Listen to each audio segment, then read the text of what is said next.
दाता साहब ने लिखा है कि एक बादशाह था, उसका नाम था अबू मुस्लिम। तवज्जो है ना मेरी बात पर। उसने ना एक दरवेश को कैद कर दिया बेगुनाह।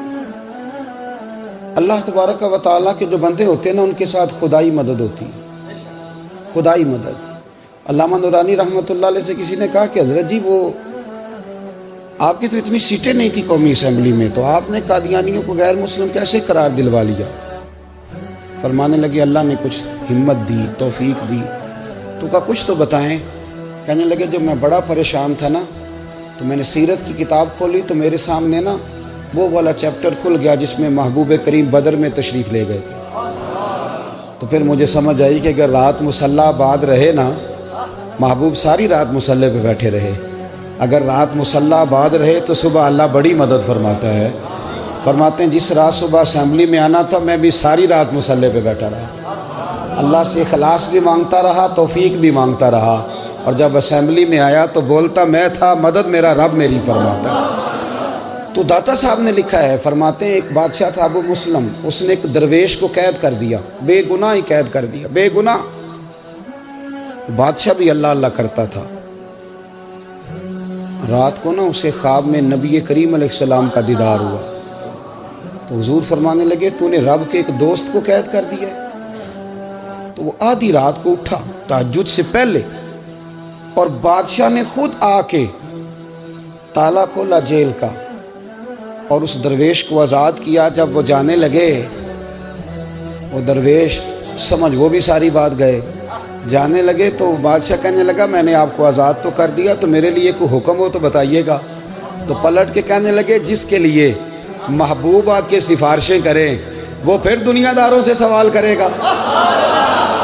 अल्लाह के महबूब जिसकी सिफारिशें करें वो फिर दुनियादारों से सवाल करेगा। गर्दन को झुका देता है खैरात का पत्थर, जहाँ में मांगने वालों के सर कभी ऊंचे नहीं होते। वो एक शायर था ना, आपको ये शायरों का भी हर आदमी की अलग दुनिया है और सारे अपनी अपनी दुनिया बसा के बैठते हैं, अपनी अपनी इस्तिलाहात होती हैं, दूसरे को कबूल करने को तैयार। शायरों की भी दुनिया है। कई दफ़ा ये बेचारे 5-6 दिन मुंह भी नहीं धोते, शायर नाराज़ ना हो जाएं। आला हज़रत फादर बरेलवी चले गए ना तेल लेने सरसों का दुकान पे, तो सरकार आला हज़रत वो सरसों का तेल, उससे कहा इधर तेल की बोतल भर दो। उसने भर के दी, दुकानदार ने तो फरमाया कितने पैसे? कहने लगा वैसे तो 5 आने की है, आप हमारे आली में आप 3 आने दे दें। आला हज़रत ने पूरे 5 दिए, फरमाया सारे रख, मैं अहमद रज़ा हूँ, मैं अपना इल्म 2 आने का नहीं बेचा करता। करो मद है अहले दुबल रज़ा।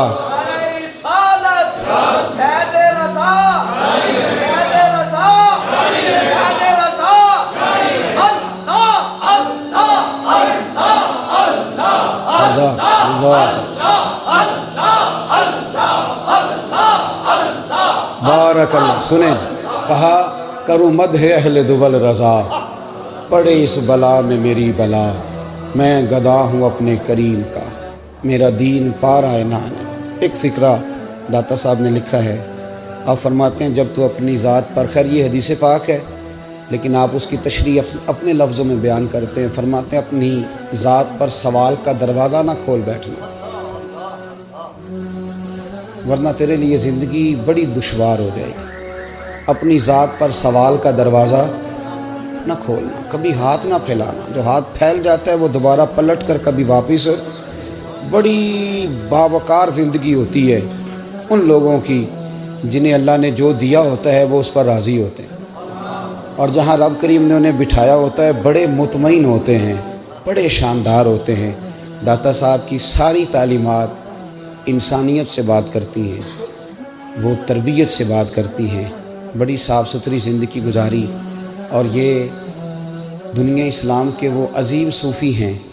लोगों का उर्स साल के बाद होता है, इनका रोज़ाना ही उर्स होता है, हर जुमेरात को ही उर्स होता है। दरबारों पे देगें कभी कभी पकती हैं, दाता साहब हर वक्त ही पकती रहती हैं, हर वक्त ही वहाँ रौनकें रहती हैं, हर वक्त ही। पाकिस्तान की एक ख़ातून वज़ीर आज़म गुज़री हैं, उन्होंने अपने कलम से लिखा है एक जगह पे, कहती हैं मुझे किसी ने कहा कि इतनी बड़ी जगह है तो यहाँ प्लाजे बना दिए जाएं तो बड़े काम आएंगे सरकारी, और बहुत सारा माल जो है वो हमारे हाथ आएगा। तो कहती है मैं बग़ैर प्रोटोकॉल के एक दिन मैंने विज़िट करने का इरादा किया, लेकिन जब मैं दाता साहब गई, चूँकि बग़ैर प्रोटोकॉल के गई थी, تو کہتی ہیں میں نے وہاں نہ جھانک کے دیکھا تو بڑے بڑے غریب لنگر کھا رہے تھے، سوئے ہوئے تھے۔ پتہ نہیں کون تھا جس نے میرے دل میں یہ بات ڈالی کہ پلازے بن گئے تو امیروں کے کام آئیں گے، یہ جگہ کھلی رہنے دو، غریبوں کے کام آ رہے ہیں۔